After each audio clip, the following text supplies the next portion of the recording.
Fantasy Footballers DFS Podcast with your hosts, Kyle Borganoni and Matthew Betz.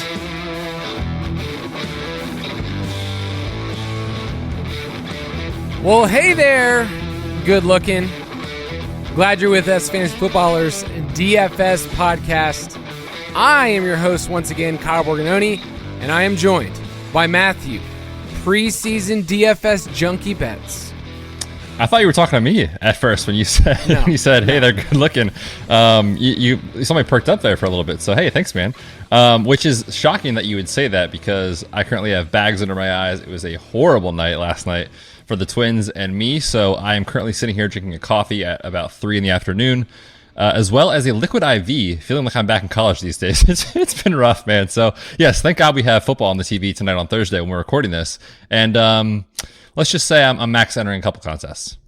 No, I'm really glad for you. You're on the up and up. But I was talking to our listeners, wherever they're at.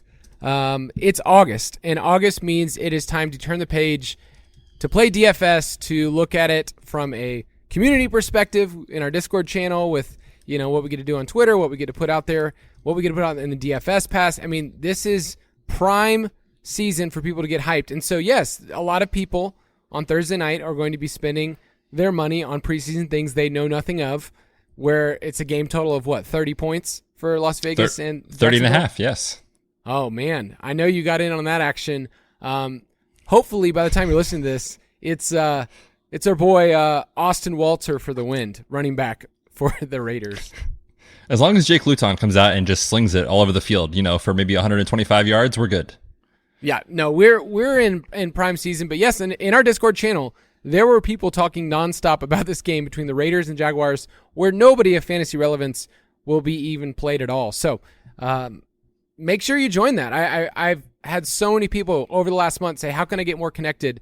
If you are a Join the Foot member, Foot Clan member, then you actually get to get on this. So feel free to message us. Discord link is on the website if you want that.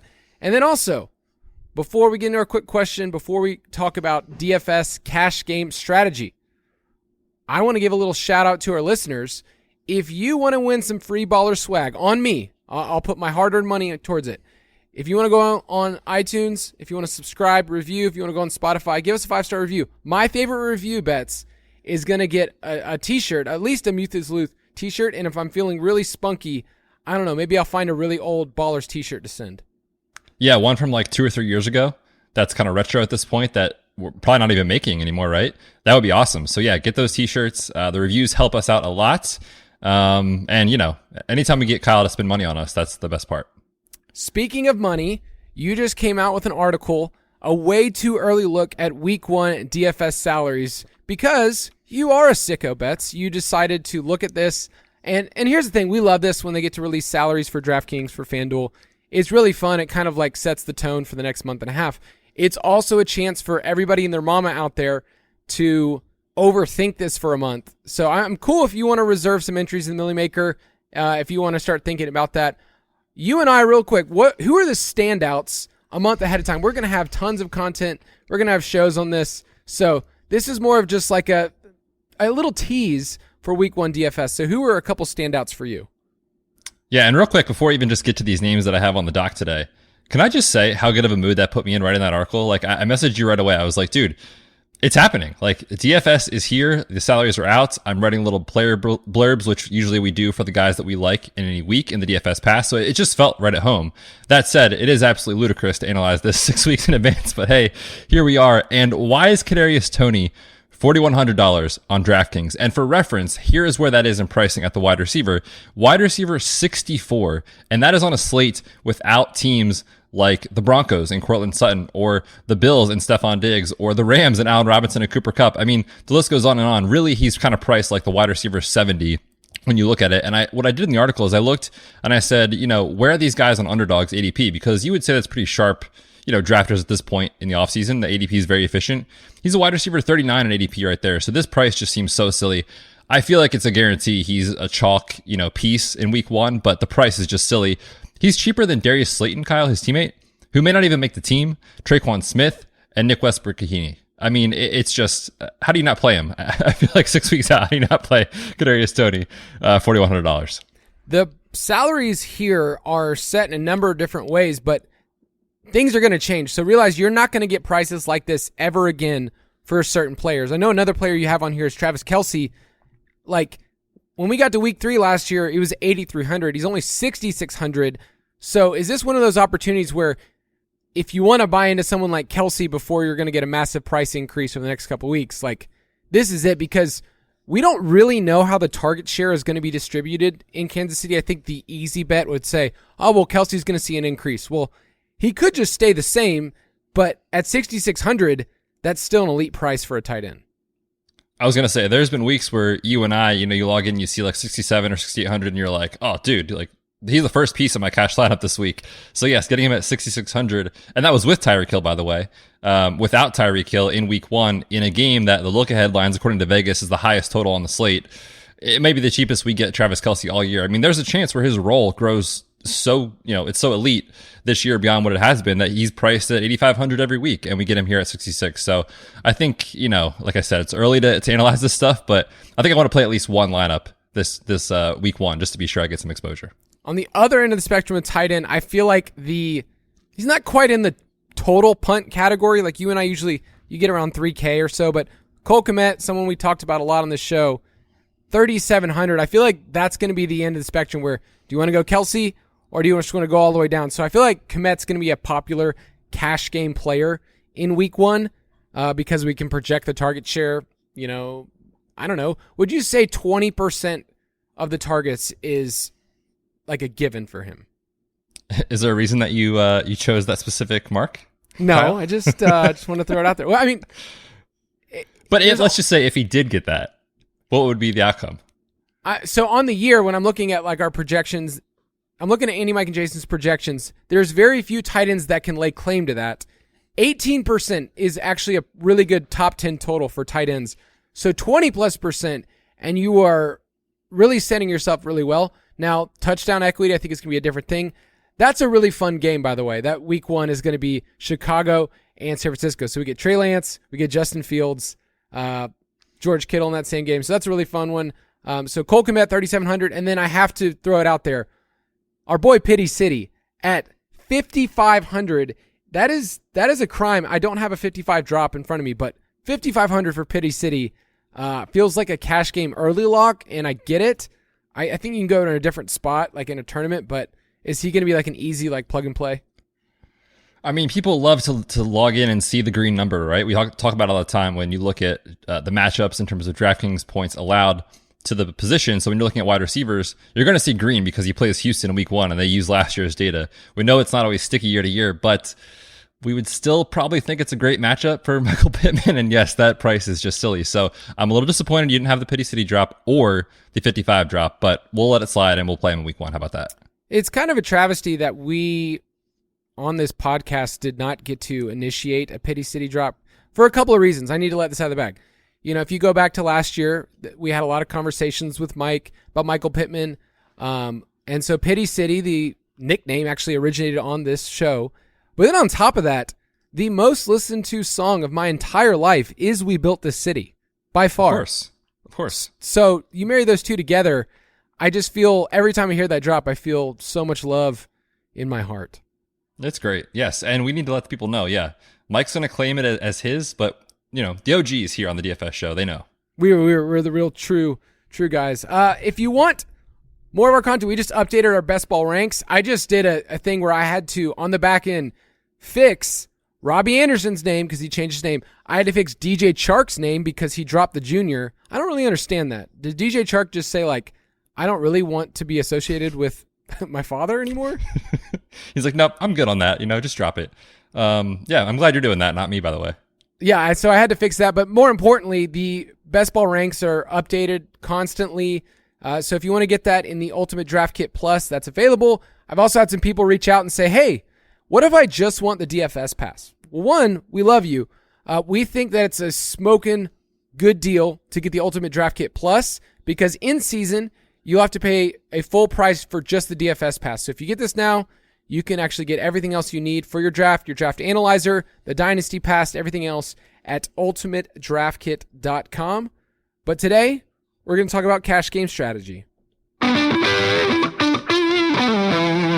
Straight cash, homie. Remember that drop, Betz? I do, and I'm very excited to hear it again on my headphones. Yes, thank you, Randy Moss, for letting us know that it is all about straight cash, homie. Today, we're going to be talking about cash game strategy. Maybe there's some of you out there like, I already know how to do this. Or you're one of those people that said cash game is for losers. Anybody that wants to win big money, they don't play those kind of weak games. I think you and I want to dispel some myths and take some of the strategy to the next level this year. For some of you out there, you've been listening to us for a couple of years now, and you've kind of got to roll with us in learning how to have optimal plays, how to make sure that you're not trading points or projections just because you have a feeling. You're learning how to play the best plays, and this is kind of up our alley for our show. We're teaching people how to have a good long-term, mindset about how to play DFS, because if you go in like good friend of the show and fellow writer, Jeff Greenwood. Jeff is a great writer, and he said last year, hey, I really want to get into DFS. So I'm going to throw Jeff under the bus because I love him. What an idiot. Jeff's one of our writers, and he said, I really want to get in DFS this year. I've been listening to all his pods. I'm really excited about it. I'm thinking about just spending all my money on GPPs. And we said, if you're just getting in, this is probably not the best strategy. And what did he flame out by like week 5? I think it was even earlier, maybe like week 3 or something like that. But yes, he was done very quickly. Yes. So we would say that cash game strategy, we'll explain what we mean by that. It sets people up in the long run to learn how to play this format of fantasy. Because if you're listening, you probably play redraft, you probably play dynasty, maybe you listen to us for best ball. But I'm actually having a bit of a difficult time because my mind has been in best ball mode. It's been in our projections for UDK and projecting for the year. I actually have to change the way I think about DFS because this is a different format. I can like certain players, but in DFS, we're playing in a market. We're playing according to what DraftKings or FanDuel says. So for cash game, what we're saying is that we're looking at any contest that pays out at least 33% of the field. So most GPPs, most tournaments are paying probably 20, 25 or less % of the field. We're talking about head-to-heads, talking about double-up contests, 50-50s, and even triple-ups. But really, I would say, would you say 50-50s is like the main thing and then head-to-heads behind that? Yeah, I think that's what I normally just refer to as cash games. Like you said, it's the double ups and 50-50s. It's half the field gets paid. And so, if you put in, for those double ups, it's exactly what it sounds like. $5, you win 10, for example. Head to head, same thing. It's like you're playing against your buddy. You each put $5 on the line. The winner takes it all, sort of thing. So yes, we're looking for those sort of contests for today's episode to talk about strategy around how you do that and how you build your bankroll with those contests. And there's another number of different ways that you and I talk about maximizing our floor. All right. So you want ceiling outcomes in any lineup, in any format, but you're trying to maximize your floor because you're playing against a field of people that, if you're playing in a 50-50, the person that finishes first is the same person that finishes the very last payout spot, 49th or whatever it is. So we do that by talking about stacking. We talk about correlation within a game. We really care about our running backs, high volume running backs. And then we also look at our points per dollar projections. So every week, there's going to be some glitch. Some player gets injured. Some pricing is just egregious of when it comes out. And we really care about taking advantage of those. We often talk about that as the free square that week. This is the running back or this is the wide receiver that's going to see volume. So we'll talk more about that. But I think the first question we have to ask people is, what are your goals? So maybe let's wind the clock back, Betz. Before you started doing this as your full-time job, 4, 5, 6 years ago, what were your goals in playing DFS? Like, how did you start? Because it looks a little different now, but how did you first start? I mean, dude, we're logging in. We're trying to get rich, obviously, right? That's what we're doing. And it worked, right? I'm still here, aren't I? The real answer for me was just a new avenue to play fantasy football. was a total fiend for it, as most of us are. And, DFS was a way to kind of get exposure to different players. I didn't really know the strategy behind it well enough to make money doing it. And I wasn't playing a high enough volume to really make any meaningful money anyway. So it was kind of a way for me to, again, just get a different version of fantasy in my life. But over the years have certainly developed into taking actually cash games a lot more seriously. It's how I build my bankroll each fall. And, I know that there's kind of this general sentiment out there about, well, you shouldn't waste your time playing cash games because you put in a lot of effort into making your lineup. And if you're playing $10, you're only getting 20. But if you play in this huge contest, you could put $10 in and get, 1,000. And yeah, some of that's true. But I think my goal right now for what this is for me, besides my full-time job, in playing my own DFS lineups and in these contests, is this helps to stabilize and kind of take some punches when you lose in GPPs, right? Like if I have a good week in cash and I suck in GPPs, I probably still profit a little bit, and that kind of helps me get going into the next week. Whereas if I'm just playing GPPs, and that might be okay for some other people, it's not my personal philosophy, then I'm taking, a couple L's in a row, and that might be really challenging for a lot of people, just like we talked about with our boy Jeff. So, that's kind of why I play cash right now, basically. I wrote down a couple questions here, and this is, maybe thought-provoking for people out there.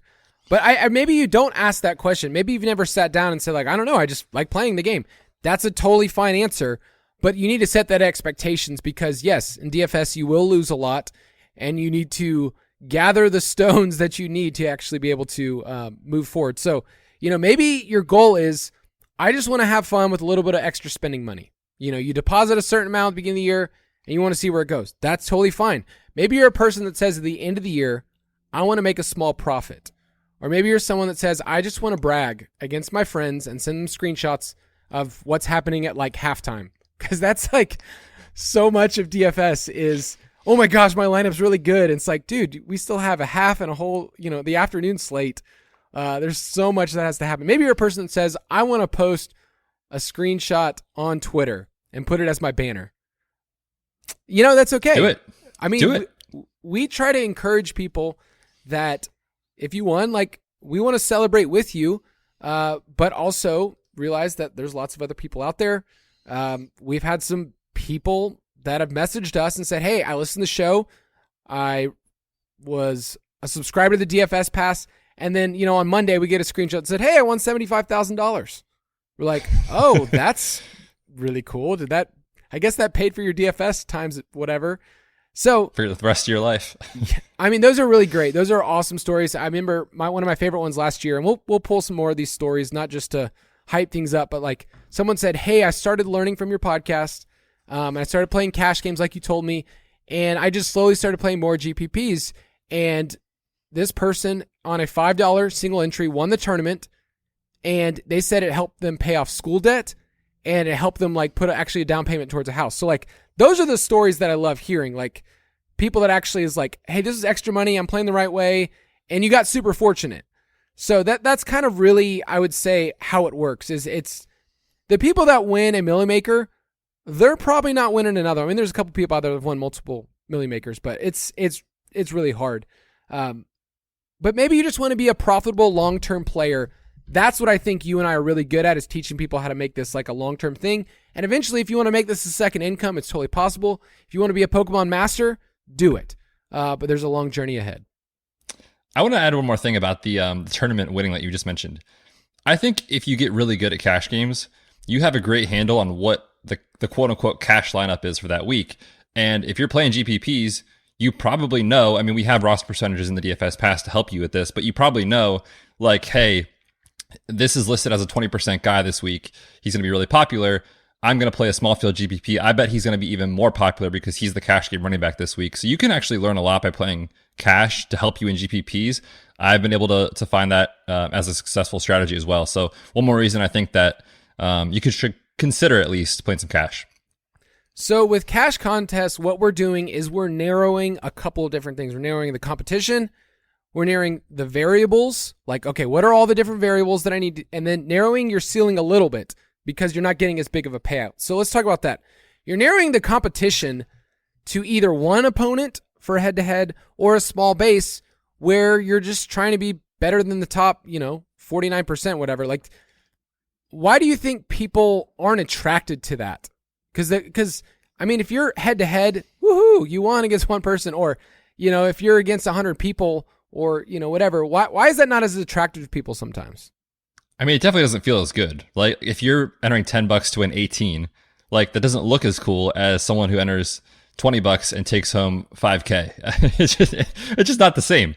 But the chances of you hitting on that head-to-head or that 50-50 obviously are much, much higher. And so you're kind of trading off maybe a one or two awesome week season for some consistent winnings. But it doesn't feel as good when you log in and you see that green number on DraftKings or on FanDuel, and it's not as high as it would be in GPPs. That's just the reality of cash games.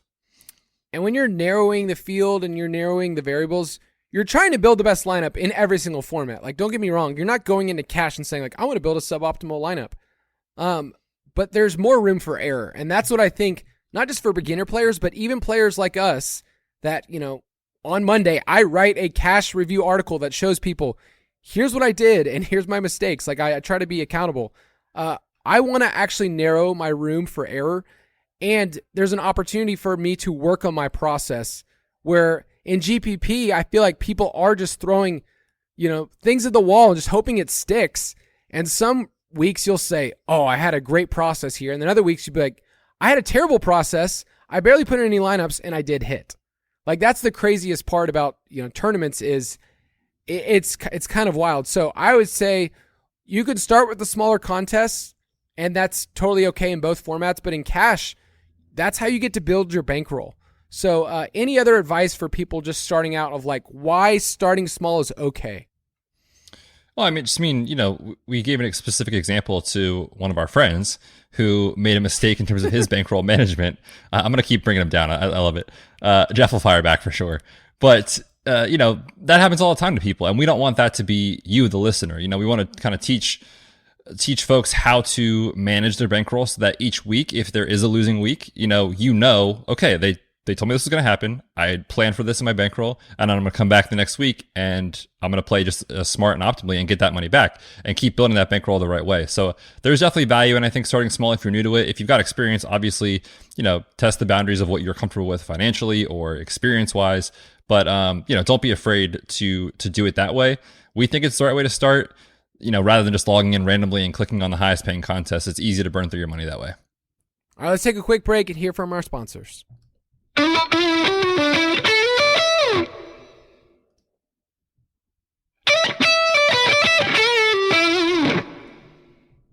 All right, we're back, and I want to talk about contest selection. This is probably, I would say, the barrier for most players who are casual, like Jeff, like we mentioned. I feel like that's just an easy way just to throw somebody under the bus and just casually mention, hey, there's players out there that aren't good, like Jeff. And we'll just use that all year long. Make sure you reach out to him on Twitter and let him know. The contest selection, I feel like, is the barrier for people that want to keep playing DFS, okay? We actually see it all the time, that when you look at the interest for DFS and people that read articles and people that listen to podcasts and stuff like that, there's a crew that's really excited in August because nothing's happened yet, all right? There's another group that jumps in week one. You could actually see it skyrocket in like our views and everything else that first Thursday night game, right? So Bills and Rams, there's going to be so much interest that first week. And then what happens is it slowly but surely, and that's just, we know that as an industry, that people that are casual slowly, but they just leave because they maybe spent all their money. And do you think that the main reason is they just picked the wrong contest? Yeah, it's such a tricky conversation because this contest selection, component of DFS, I think is one of the most underrated aspects of being a good DFS player. And it's really hard to log in and see, what would you say off the top of your head, like 100 different contests you could enter, probably more, honestly, across the two platforms, primarily FanDuel and DraftKings. So, it's one of those things that you have to be honest with yourself in terms of, like we talked about at the top of the show, what are your goals? Because that's going to help you dictate where you go with your contest selection. And then again, as we talked about, bankroll management helps you kind of, I think, further dive into which contests are good for you. And I do want to put out in the DFS Pass for August, Kyle, something as a resource for people of kind of where I would go if I was starting, as these are the contests I would play, and here's why. So look for that, in more detail coming soon. But yes, contest selection, I think, is crucial to being a good DFS player. Yeah, on top of just the rake that the sites take from certain contests, it's easy to get lost and to say, ooh, here's all these different price points. They do a great job. All right. And, we love DraftKings. They've been a sponsor. They do a great job of finding different price points. You're like, ooh, I could try the $3 one. Ooh, but if I did the $10 single entry and what happens? Ooh, what about the 20? Ooh, what about the 50? Why not? Oh, there's a quarter one. I'll just put in 20,000. And now I'm out of money. It really happens because you can start getting really weird. Like we mentioned triple ups. We mentioned all these other different formats that sound like if I just hit one of those, then I'm good to go. So we're going to put out lots of stuff about contests that we play in, contests that we think are actually good, that are, have larger prize pools. We'll talk about that next week in GPPs. But I would say the easiest thing that we tell people is playing the 50-50s for cash, playing the double ups. But then this is the thing that I think it took me a while. It took me years to realize I could do this, is you have to create your own contest for head-to-head. Explain to people how to do that. Yes. So there's a feature specifically on DraftKings that I do this, where you can go in and if you want to play head-to-heads, you can create a contest and you can decide how many users get to play against you. So you could, let's say, for example, you're going to put 10 head-to-heads up in the lobby. You can limit it to just one person so that someone that's super, super, good player doesn't come in and take all your head-to-heads and just kind of bully you around like I do to Kyle and I take his lunch money. You can limit it. You can also, when you go in to do that, you can limit the experience level of who you're playing against so that you're matched up against people that are on the same level as you. It's so intimidating to log in if you're new and being like, oh man, I hope someone really, I hope Kyle doesn't come get this contest because I know how good he is at DFS. You can limit it to people that are the same experience as you, which I think is crucial. My personal kind of flow of how I do this is I don't post these early in the week. The reason for that is because we want to be targeting, and we're going to be mean for a minute. We want to be playing against casual people who don't know what they're doing. That's what the listeners, you're smart because you're listening to the show. You're in the DFS Pass. You're obviously experienced. We want to be taking people that are coming in Sunday morning. Maybe they are just getting out of church, not paying attention to the news. Maybe they went out drinking the night before. Maybe they slept in, whatever. We want to play against them who don't have, their pulse on fantasy football all the time. So what I do is I post my contest Sunday morning, 9 or 10 o'clock-ish. And what I'll do is, I'll wait because DraftKings will automatically pair you with someone else who posted a head-to-head if your contests don't fill. So I'll go back in, and I think they do that at 12:45 Eastern, I think, is the time. But what I go in is I go back in at like 12:30, and if I don't have any that are taken, I just cancel them.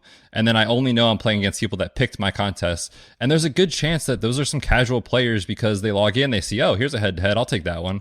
But if you post your own head-to-head contest, you can kind of weed out who you're playing against, and it's a huge way to create an edge. Yeah, I'm going to have to rework my process being on the West Coast this year. Oh, different time. I know.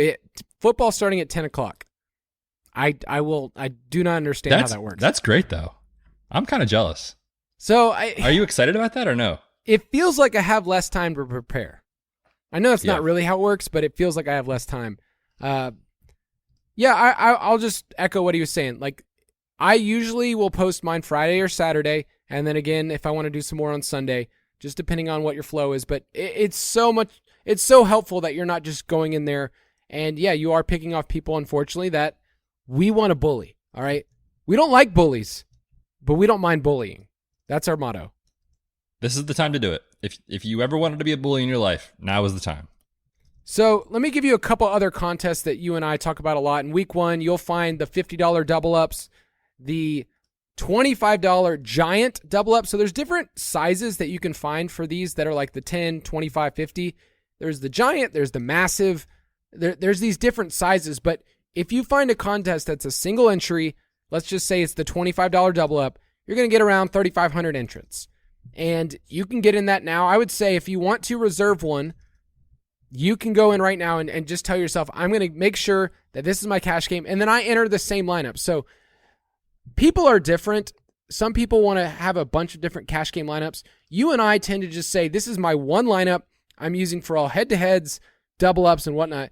To me, it just simplifies the process, and I also get to look back and say, that was my lineup. That's what I get to write my article on. But any other advice for people about just creating the one lineup for cash? I think, it's sort of like you hedge your bets, right? If you're playing multiple lineups because you're like, oh, I'm scared to pick this wide receiver or that wide receiver. I think if you have the same process week after week after week in cash games and you're playing one lineup, you enter it in all of your contests, your head-to-heads, your 50-50s. Don't enter it in your GPPs necessarily, but we're talking about the cash lineups. Enter it in those contests, and it will help you weekly sort of keep one path of being able to understand how good you're doing. How are you playing? Are you playing well? Are you playing poor? Are you making mistakes? Because if you're just entering a bunch of random lineups into these contests, like truthfully, you probably won't know if your process is good and correct, because you might just catch the right side of variance one week, get unlucky the next, and kind of back and forth. So for us, one lineup across all cash games. So the last little point we'll make before we play a game, of course, Betz. Oh no. I know. It's back. I'm excited about it. I found my cash game lineup from week 1 last year. Okay. And I put a screenshot here for you, and I'll post this for people to see. But I want lineup. I want you to guess how well I did. Okay. Just let's, I'm going to walk through this for the listeners.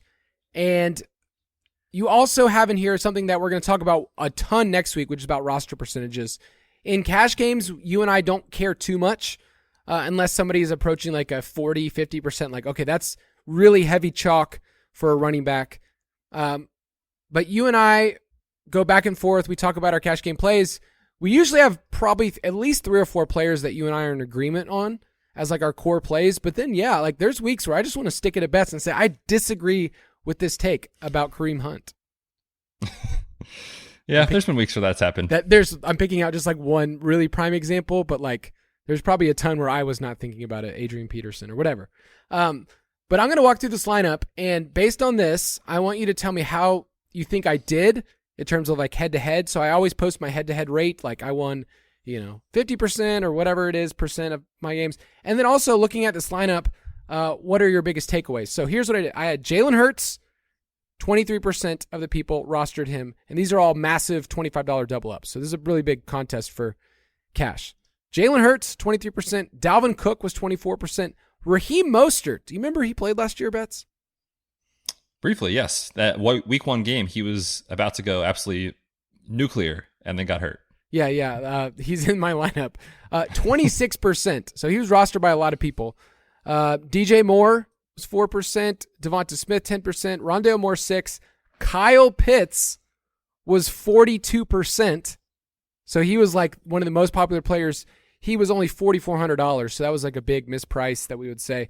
Alvin Kamara at nearly 30%, and the Houston Texans at 3%. So it looks like I punted defense. Any big takeaways from just how I assembled my roster? Anything you can guess? I'm withholding some information from you. As far as why you played the plays you did, or how you did in your outcome? Let's, either or. Just, Okay. What's your feel? Well, I remember the Trey Sermon stuff from week 1. We're all excited about Trey Sermon. They were like, oh, healthy scratch. And everyone said, oh, crap, let's play Raheem Mostert Sunday morning, which is why he was 26% in these fields. I also remember you talking about Jalen Hurts and wanting to stack him with Devonta Smith because we thought that was too cheap. That obviously turned out to be pretty good against your Falcons.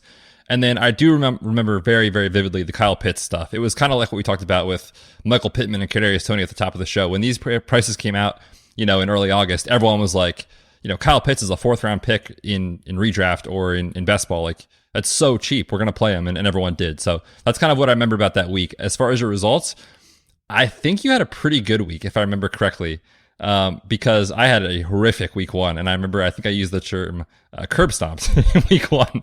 Actually, the first 2 weeks were rough for me last year. But hey, I came back, had good bankroll management. You were on fire at the end.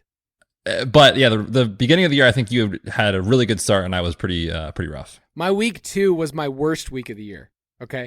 So yeah. that was my worst. So what's funny is when I look at this lineup, if you ever log into DraftKings and you get to see your lineup and you see the flames, you see, the snowflake, you're like, it's like terrifying when not many people are on fire. So I only actually have 2, and on fire just basically means based on their salary and based on their output, like here's how they 4x'd or here's how they 3x'd on their salary. I only have 2. I only have Jalen Hurts and Devonta Smith. Okay. So Jalen Hurts went for 28.76 and Devonta Smith went for 19.1. So my lineup overall, you wouldn't say that I killed it, right? It wasn't incredible. It wouldn't win a GPP. Let's say that. And I brought this lineup for a reason. One, I was like, what did I do last year for week 1? But my point was that this lineup scored 129 points. What would you say on an average week? How was that? For cash? For cash. That's totally fine. For cash, that'll probably win, I don't know, 60%, 55%, something like that. I was shocked because I went back and I looked at my percentages. I use Roto Tracker. I get to use a lot of other stuff for, putting in my money. You can actually go back and look at your rates, and then I write my cash game article. 129, like I scored way more points on so many different weeks. This lineup in head-to-heads did 90% that week. I remember it. I remember how happy you were. I'm not trying to clap for myself. I'm more trying to give this for the listeners to say that you don't need a perfect outcome in cash. You have a couple of plays that you and I just talked through. I even bombed, right? Raheem Mostert had 2 points. And yet this lineup did pretty well based on just a couple of things that we talk about. So you and I give our cash game kind of core picks. We write cash game articles. I feel like cash is one of those things that the people get to talk through it throughout the week. You and I start on Wednesday, start assembling a cash game lineup. We go back and forth. We talk about on the show. I think it's one of the most fun community things you could do too. You find 1 or 2 people, you use our Discord channel, and you say, here's my cash game pool of players. I don't think you and I were like, I have to play Rondale Moore or DJ Moore. Like, I don't think that was like I had to play. We would call them good plays, and that's just where I landed. So any last thoughts on just the cash game process? Because I think you're really good at that, and that's something that you enjoy doing throughout the week. Oh, the back and forth? It's awesome. Yeah, find a buddy, you find a couple, get in Discord. It is really helpful, truthfully, because there's been some times on, Saturday evening or Sunday morning, I'll like text Kyle and be like, hey man, here's where I'm at. And you'll say, are you really sure you want to go with player X against this matchup? Like, have you considered the left tackle's out or whatever, something like that. Right. So it can help you see your own blind spots when sometimes you're not willing to do that. And that's helped me a lot in the past. And I think it could really help listeners if you have that person to bounce some ideas off of. Man, you know what I feel like I should go back. I mean, we have a lot of texts and messages to each other over last year. We text almost every day, but like, that's what we got to do. I'm wondering if went back through our thread and just look and see our conversation, oh dude, you have to play, Deontay Johnson or whatever it is. Like those are the kind of like back and forth or what are you thinking? Like, there's no way I'm going to do this. And then one of us would probably come around. Like, I think I'm coming around to this player. I love the whole week process. And I wrote this down. This is a really deep point that I wanted to make sure I shared with our listeners. I wrote down, cash is cool. Let's start a movement. I have no comment. What I meant to say is no comment. Let's take back cash games as a cool thing for DFS because maybe some of you aren't on Twitter or you're not really deep in the streets of certain people in the industry, but some people just say this is dumb. And once again, going back to our goals, we don't want to be demeaning towards anyone, their economic situation, the way they play. For some people, you work a job that doesn't afford you to be able to make lineups all day. Instead, you get to listen to bozos like us give our thoughts, informed bozos. Is that a good way to say it? Of course. Yes, okay. That's more respectful. So I just want to make sure that this year our listeners feel confident in cash and they're able to move forward. But what I really want to do is make you poop your pants. I want to play a game. We're back, baby. We're back. Heart rate is up. Sweating already. I hate this. This is one of my joys of doing this podcast. Those of you that are joining us over the summer, you've never really been a part of Fantasy Footballers DFS Podcast. We love you. We're glad you're with us. I like to spring these games onto bets. I did warn you this time, right, that we're playing a game. You did. I think you told me like Tuesday or Wednesday this week, so I was ready that there was going to be one, but the drop still just gets me. It is still one of my favorite things we do on Fantasy Footballers. I will secretly message with one of the 3 of them. We'll have some type of stat-based game or something else, and the other 2 won't know, and they just spring it on them. So I like secretly plotting these games, these fantasy games. So this is week 1 trivia from 2021. So I mentioned, I mentioned a couple of the, players earlier, like, hey, this person was popular, whatnot. So what we're going to do is talk about who some of the most popular players were. And then at the very end, I want to just talk quickly. This will lead into our conversation for next week about GPPs, about duplicates and what people are doing and maybe what you don't realize you're doing when you're building a lineup, especially if you're just looking at what other people are saying. So I took this info from Fantasy Labs, shout out Fantasy Labs, in their $3 entry in the 500K play action. So there's almost 200,000 entries. Would you say that's a pretty good data set? I would love to see about 250, but I'll take 200. Yeah, it's a good data set. You're a hard man to bargain with. So what I want to talk about is at each position, running back, wide receiver, tight end, who were some of the most popular plays and anything you could decipher about this. And then I want you to try to guess if any of them were the highest scoring player at that position. Okay? Okay, I follow. All right. So at running back, the most popular player scored 28 DraftKings points. But the most popular based on roster percentage was Raheem Mostert, number one. Our boy, Raheem. 23.8. You already know how much he scored, right? Not very many, 2 points. 2 points. But 20 rushing yards. The most popular player in a tournament. Alvin Kamara at 21.8. CMC at 21.7. James Robinson at 21.4. Or I'll give you one more option. Other, the rest of the field. So when you say most popular, you mean highest rostered? Highest rostered. So highest rostered, but I'm asking who scored the most. I'm giving you the most most popular. Who was the RB1 on the slate? Yep. Okay, now I follow. See, I'm shook, dude. I can't even think. Okay, who was the RB1 in week 1 of 2021? Come on, man. You should know that. A long time ago. Austin Eckler. Austin Eckler is a great choice. He was up there, but it was Joe Mixon at only $6,200, and he was rostered at only 14%. So I listed off probably 4 or 5 of the top rostered running backs, and none of them were at the top. So what is this information? I know this is just one data point to talk about, but for GPPs, what can you tell people about running backs and where they're priced in popularity? Yeah, I mean, this point exactly speaks to why some people advocate for playing GPPs, and we do too. We're talking cash today, but you should play GPPs because, look, the chalk fails, and when that happens, you are going to benefit immensely, especially at running back.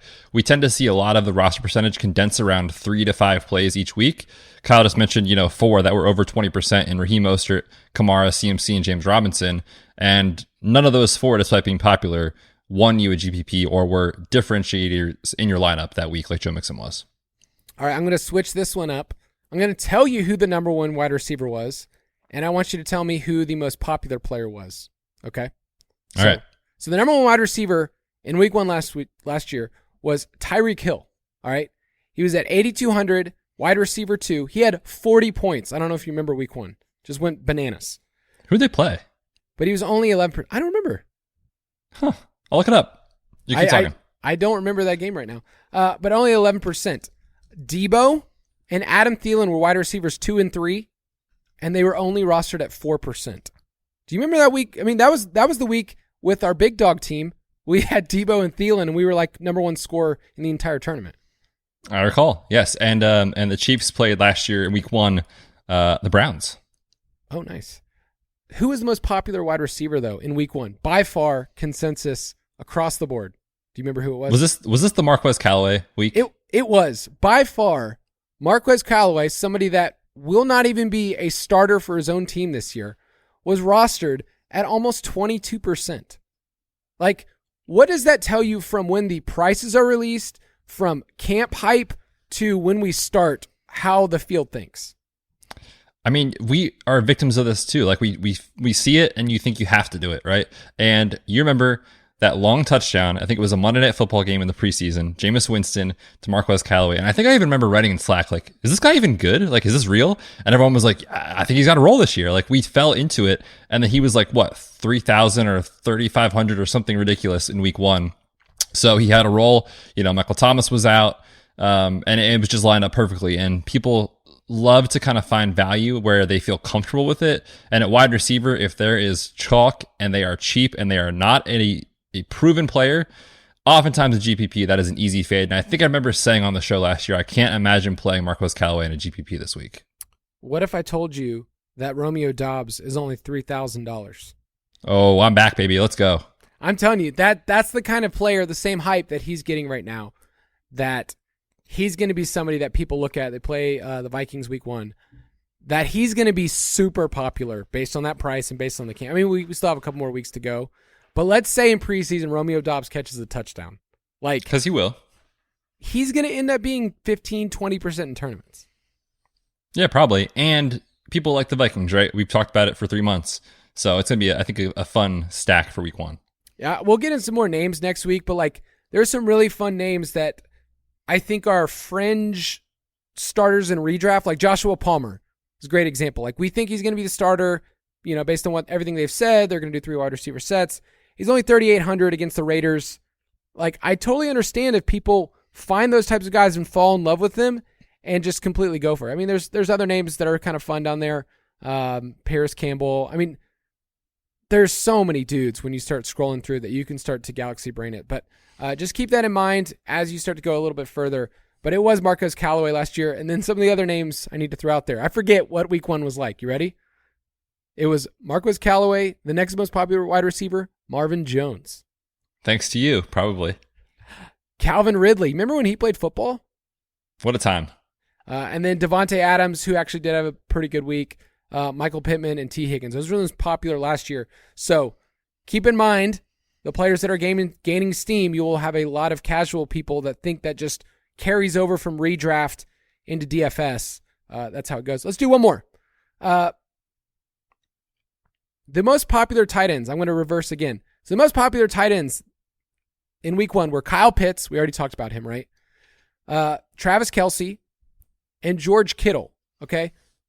But that was not the tight end 1 last year. There was somebody else who had $4,900, scored 25.7 DraftKings points bets at 3% roster percentage. Who was that person?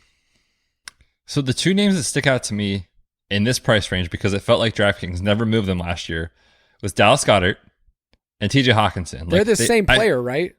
Basically, yes. And they're always like 46 to 4,900. Like they're never more, they're never less. So if I remember correctly, Jalen Hurts had a good game, wasn't incredible. I'm going to go TJ Hawkinson. It was TJ Hawkinson. Let's go. And I believe that first week was Niners and Lions. And it was a game where like the Lions had like this crazy backdoor like second half. Like I don't remember if they covered. It was like 41-33, but you had a lot of garbage time points for TJ Hawkinson. And then there was debate because he started pretty hot if he was going to be an elite tight end. But yes, it was TJ Hawkinson at 3%. So in a tournament, Kyle Pitts would have been an easy fade because of, there was also the unknown of like, what is he? What type of target share is he going to see? But it's interesting to see Kyle Pitts and Calvin Ridley both up there in roster percentage, knowing Jalen Hurts is popular, knowing everyone else. So just we're looking back and we're seeing some of these and the way that it goes. I did find this piece of information interesting. I found how many lineups were duplicated, all right, in that tournament. And when we say duplicated, I mean same exact lineup, which is really hard to do. Like it's pretty hard to have the same quarterback and whole combination. There were 448 lineups that were the exact same that had Kyler Murray, James Robinson, Antonio Gibson, and then a bunch of other chalk, Marquez Callaway, Marvin Jones. Like my point that I want to give people is when you're building lineups, we're caring about getting unique, and you need to be able to move off the chalk. Those lineups were dead right off the start. Like you weren't be able to get any leverage at all. And suboptimal, we would say, right? Kyler Murray not even playing another Cardinal with him, not even stacking. So yeah, I think you're looking more at GPPs in this case, obviously. But yeah, that's just, it almost makes you cringe when you see it and you're like, why would anyone ever do that? And then you realize almost 500 people did the exact same thing. Yeah, and I could go down the list. I found a lot more duplicates. And the last thing I found was I looked back at our doc last year when we started talking about week 1 and everything, and the same exact mistake was repeated this past year, and I think will be repeated again. And the question is, what position is winning people to flex in DraftKings, a full PPR site? What position is it, Betz? Dude, we know it's that tight. No, I'm just kidding. It is the wide receivers because it is full PPR scoring. They get the 100-yard bonus for the receptions. And then, of course, we know that it's best ball 101. Wide receivers have these huge spike weeks. We want to win the flex with wide receivers. And, again, correct me if I'm wrong. This is from Fantasy Labs, right, Kyle? Yes. And looking at kind of what all lineups did versus the top 10% versus top 1%, I mean, people are not playing wide receivers enough in their flex. And so you could even probably just blindly each week being like, I'm going to set a rule where my wide receiver is a flex, and you probably create a little edge compared to our opponents. So it's definitely the way to go. Yeah, in that tournament last year, if you took all the lineups on average, they played a wide receiver in their flex about 55% of the time. I wish I had the drop. But the top 1% had it nearly 70%. So I know that sounds like such a small edge, but there are so many lineups that are playing, running backs in the flex, which didn't work out in week 1. This is just week 1 data, and tight ends. But the same thing happened the year before. So we would say you are creating a much better advantage of playing wide receivers in the flex in terms of ceiling outcome. And there's just a ton. There's so many wide receivers to be able to look at. So we will give you more and more data like this. I'm excited next week. Maybe we'll play a little game again for the people if they want it. But Betz, Dang it. Why don't you sign us off? Oh, I would love to. It feels good to get back into DFS mindset. And, that just means the week 1 slate is quickly approaching. So get in the DFS pass, subscribe. Don't forget about the review. Kyle's going to send you a t-shirt if we pick one. And we'll be back next week. We'll see you then. Thank you for listening to another edition of the Fantasy Footballers DFS Podcast. Don't forget to visit us on the web at www.thefantasyfootballers.com.